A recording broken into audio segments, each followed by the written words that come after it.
Salut les amis, salut et bienvenue sur votre nouvelle vidéo. Aujourd'hui, nous allons revenir ensemble sur les bienfaits de la civilisation. Eh oui, il y en a quand même, bien qu'on vit dans une civilisation SCT, sédentaire, citadine, tertiarisée, il y a quand même d'énormes avantages, d'énormes bienfaits à vivre avec la civilisation. Et pour tout vous dire, après avoir traversé l'Europe à pied, lors de ma première grande expédition France-Sibéria, pendant 6 mois, j'ai noté dans mon calepin qu'est-ce qui me manquait le plus de la civilisation. Alors, 6 mois à dormir sous ma tente, 6 mois à boire de l'eau à la rivière ou là où je pouvais en trouver, 6 mois donc vraiment en mode low-tech et un petit peu sauvage. Pendant 6 mois, tout ce qui m'est venu à l'esprit de ce qui me manquait le plus à la civilisation, je l'ai noté. Et maintenant, avec le recul que j'ai pris sur cette expédition, en fait, on va revenir effectivement sur les bienfaits que la civilisation nous apporte tous les jours. Mais un bienfait, ça c'est comme tout, hein, c'est avec modération, si t'en prends trop, bah forcément tu deviens con. Alors, c'est parti, on y va. Nous sommes des humains, des animaux, et par conséquent la base physiologique de l'hygiène de vie, ça va être bien sûr ma méthode BMDS, 4 lettres, BMDS, boire, manger, dormir, sport. Et concrètement, dans ces 4 items, la civilisation nous apporte une merveille de possibilités, de confort et de possibilités. Boire. Je ne sais pas si tu te rends compte de la chance que tu as, quand tu as soif, de tourner le robinet d'eau froide. Ça coule tout le temps, H24, 7 jours sur 7, sauf cas exceptionnel. Aujourd'hui en Occident, en ce début de 3e millénaire, tu as de l'eau potable partout. Putain, quand il faut porter 5 litres d'eau dans ton sac, parce que tu traverses une pinède au Portugal et qui fait 40 degrés tous les jours, déjà que tu te lèves à 3 h du mat pour partir à 4, pour partir à la fraîche, marcher de nuit, etc. Là, tu arrives dans la civilisation, tu n'as plus besoin de porter 1, 2, 5 kilos d'eau en permanence dans ton sac. Là, j'ai mon petit sac, je suis bien content qu'il n'y ait pas 5 litres d'eau à l'intérieur, parce que 5 kilos à porter 1 heure, ça va, c'est soft. 5 kilos à porter 180 jours sur 4000 km, c'est 5 kilos très très très lourd. Alors, l'eau, notre premier besoin physiologique, c'est boire, et effectivement, la civilisation nous apporte l'eau courante potable. Putain, c'est extraordinaire. Pour aller plus loin sur l'eau, ça sert aussi à l'hygiène. Tu ne te rends pas compte de la chance que ça représente de faire tourner le robinet d'eau froide. Si t'aimes ton petit confort, je sais que t'aimes ton petit confort, de faire tourner le robinet d'eau chaude aussi pour avoir de l'eau tiède ou chaude, prendre ta douche, mais H24, 7 jours sur 7, et pas te foutre à 4 pattes dans un torrent de montagne, il fait 3 degrés extérieur avec 95% d'humidité, t'as 4 pattes comme un connard dans la montagne, à te laver dans un torrent de fente de glacier, à te les peler, etc. Là c'est cool, tu vois. Tu tournes le robinet, eau chaude, eau froide, tu vas avec ta température, en ce qui me concerne c'est le plus froid possible, c'est vraiment meilleur. Et de cette façon, tu peux gérer ton hygiène en permanence. Vraiment en permanence. T'as pas la question à te poser le soir au bivouac. Alors qu'est-ce que je fais ce soir? Je bois 25 centilitres d'eau, parce que j'ai plus que ça, ou je prends une petite douche avec 25 centilitres d'eau. Je crève de soif ou je pue? Tu vois, c'est la question que tu te poses finalement au bivouac quand tu manques cruellement d'eau. B. Boire, par extension sur l'hygiène, c'est la première chose extraordinaire, le premier confort extraordinaire que nous apporte la civilisation. Deuxième chose, manger.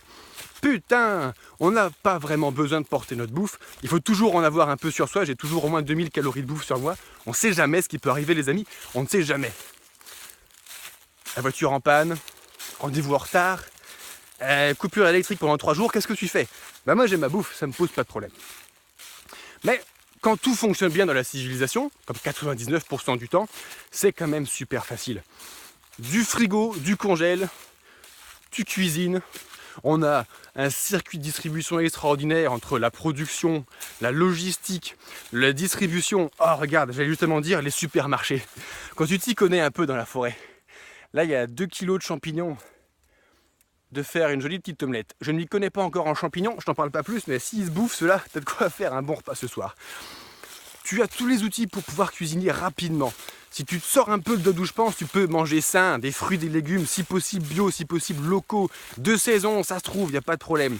Et concrètement, voilà, tu te prépares un petit plat le dimanche soir, tu fais ta cuisine pour la semaine, tu fous ça dans les tupperwares, un coup de micro-ondes, ding, en 3 minutes, tu as ta portion de manger sain qui est prête. C'est extraordinaire, vraiment très très confortable, très extraordinaire.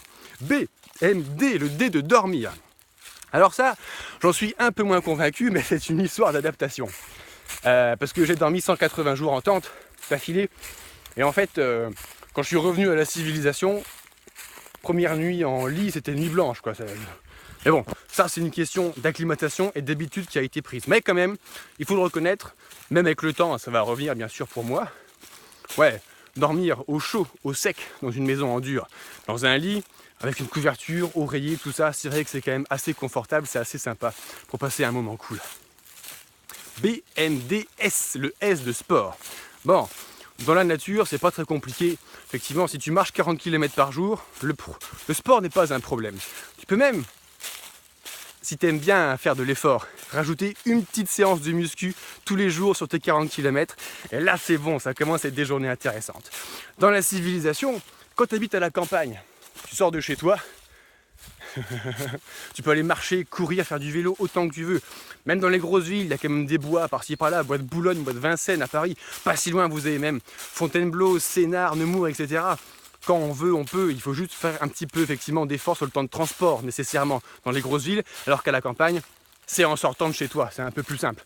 Mais du sport, tu peux en faire en extérieur, tout comme en randonnée en extérieur, mais également dans la salle de muscu, quoi. Si tu veux te faire de la musculature, tu peux soit t'entraîner avec des exercices poids de corps, que j'affectionne particulièrement, mais si tu veux vraiment ressembler à Arnold Schwarzenegger, ou tous ces mecs avec des putains de gros pecs qui deviennent tout flasques à 56 ans dès qu'ils arrêtent de bouffer 1 kg d'amphétamine par jour, bon bah tu fais ce que tu veux, tu as la salle de sport, on a la piscine pour aller nager dans de l'eau qui est clean, on a tellement d'infrastructures, c'est extraordinaire. Pour le déplacement également, après avoir dépassé les besoins physiologiques BMDS, putain, les ponts. Mais les ponts, ça te semble simple? Bah David, des ponts, bien sûr qu'il y a des ponts, bah ouais. Mais traverse les estuaires, les rivières, les torrents, à gué ou à la nage. Des fois quand t'as l'eau qui te monte jusqu'au cou, tu portes ton sac au-dessus de toi pour pas qu'il mouille. Et à côté t'as un pont, bah tu dis waouh quand même. C'est vrai que c'est quand même pas mal, les ponts et chaussées ont fait un sacré travail, c'est quand même plutôt agréable, plutôt confortable. Internet. Oh, Internet. Aujourd'hui, on est 7 milliards sur Terre, il y a peut-être 4 ou 5 milliards d'individus connectés à Internet, mais c'est extraordinaire.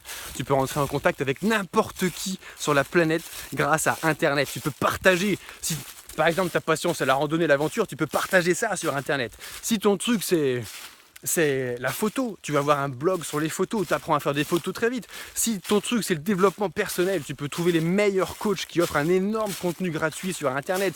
Avec Internet, aujourd'hui, il y a des enfants africains de 12 ans qui sont en train de construire des centrales électriques pour qu'un pays du tiers-monde devienne un pays civilisé avec de belles infrastructures. Avec Internet, mais n'importe quel gamin passionné devient un expert avec un niveau de doctorat à 14-15 ans au lieu de se faire chier à aller à l'école pendant 20 ans. Tu vois, avec Internet, c'est vraiment extraordinaire les possibilités de communication et d'apprentissage qu'on a. Alors, pour conclure, ouais, les 3 choses vraiment extraordinaires de la civilisation, c'est 1. Physiologiquement, la base de nos besoins, boire, manger, dormir, sport, BMDS, c'est quand même plutôt sympathique. Ensuite, on va avoir la liberté de mouvement. Bon, sans parler du moteur à explosion, quand en plus tu retrouves ta voiture, 130 sur autoroute en ligne droite, c'est autre chose que 3,7, 3,8 km/h avec 10 kg dans le dos à grimper sur les montagnes, c'est pas la même chose. Avec tous les ponts c'était l'exemple pour illustrer cela.